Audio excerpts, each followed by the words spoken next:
ഈ D B എന്ന് പറഞ്ഞു കഴിഞ്ഞാൽ 11 സർക്യൂട്ട്സ് വരുന്നുണ്ട്. പക്ഷേ നിങ്ങൾ നോക്കിയാൽ കാണാം 4 പൈപ്പുള്ളൂ. നമ്മൾ നിയമത്തിൽ പറഞ്ഞ, അതായത് നാഷണൽ ഇലക്ട്രിക് ബോർഡ് പറഞ്ഞൊരു കാര്യമുണ്ട്, ഓരോ ഈച്ച് സർക്യൂട്ട് സെപ്പറേറ്റ് കോൺട്രിബ്യൂട്ടർ തന്നെ വരണം എന്നുള്ളത്. കോൺട്രിബ്യൂട്ടർ തന്നെ പൈപ്പ്. അപ്പോൾ 11 പൈപ്പ് ഇവിടെ വേണം. ഇവിടെ എന്താ സംഭവിക്കാൻ പോണത്? മുകളിലോട്ട് നോക്കി കാണാൻ പറ്റും.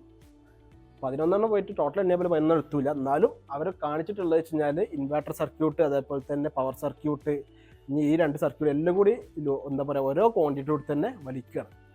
ഇതെന്താ വെച്ചാൽ അപകടത്തിനുള്ള സാധ്യതയാണിത്. ഒന്ന് വെച്ച് കഴിഞ്ഞാൽ വ്യത്യസ്ത സർക്യൂട്ട്, അതായത് ഒരു MCBയുടെ കീഴിൽ പോകുന്ന സർക്യൂട്ട് മറ്റേ MCB ലിങ്ക് ആകാൻ പാടില്ല എന്നുള്ളതാണ്. അതിവിടെ സംഭവിച്ചു. അതുപോലെ തന്നെ ഇൻ കേസ് എന്തെങ്കിലും റിപ്പയർ കാര്യങ്ങൾ വരികയാണെങ്കിൽ ഇതിൽ ന്യൂട്രലുകൾ ഫേസുകളൊക്കെ അങ്ങോട്ടൊക്കെ മാറാനും, ഇനി പോട്ടെ ഇനി ആ ഷോർട്ട് സർക്യൂട്ടോ അങ്ങനത്തെ ഒക്കെ വരികയെങ്കിൽ, അതായത് ഇൻസുലേഷൻ പോവുക എന്തെങ്കിലുമൊക്കെ ചെയ്ത് കഴിഞ്ഞാൽ 2 വ്യത്യസ്ത സർക്യൂട്ടുകളേക്കാണ് ടച്ച് ആവുക. അത് ഈ വീട്ടിലെ എൻ്റെ സാധനങ്ങൾ അടിച്ചു പോകാനുള്ള സാധ്യതയുണ്ട്, 3 ഫേസ് വീടാണെങ്കിൽ കേട്ടോ. അതുപോലെ തന്നെ ഇത് ചെയ്യുന്ന സമയത്ത് ഈ ഇലക്ട്രീഷ്യൻ വളരെ കെയറിങ്ങോട്ട് ചെയ്യേണ്ടി വരും. അതേപോലെ തന്നെ ചെയ്യുന്ന സമയത്ത് ഇൻ കേസ് എന്തെങ്കിലും പാളിച്ച സംഭവിച്ചു മെയിൻ ഓഫാക്കുന്ന സമയത്തും അടിച്ചു പോകാനുള്ള സാധ്യതയുണ്ട്. ഇനി ഒരു വീട് എന്ന് പറഞ്ഞു കഴിഞ്ഞാൽ 50 വർഷമൊക്കെയാണ് പറഞ്ഞത്, അതൊക്കെ കട്ടെ ഒരു 20-15 വർഷം കൂട്ടിക്കോളും.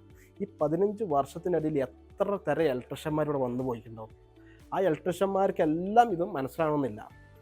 ഇതേ കോൺട്രിബ്യൂട്ടറിലൂടെയാണ് പോകുന്നത്, ഇതേതാണ് വയർ. കാരണം വെച്ച് കഴിഞ്ഞാൽ എല്ലാം റെഡായിരിക്കും, ന്യൂട്രൽ വയർ എല്ലാം ബ്ലാക്ക് ആയിരിക്കും, എർത്ത് വയർ ഉണ്ടെങ്കിൽ അത് ഗ്രീൻ ആയിരിക്കും.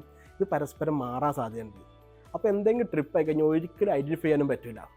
ടോട്ടൽ കോംപ്ലിക്കേഷൻ ആണ്, സേഫ്റ്റി പ്രോബ്ലം ഉണ്ട്, അതുപോലെ തന്നെ ഒരിക്കലും ചെയ്യാൻ പാടില്ലാത്ത കാര്യമാണ്. അപ്പോൾ ഈ കാര്യം ശ്രദ്ധിക്കണം.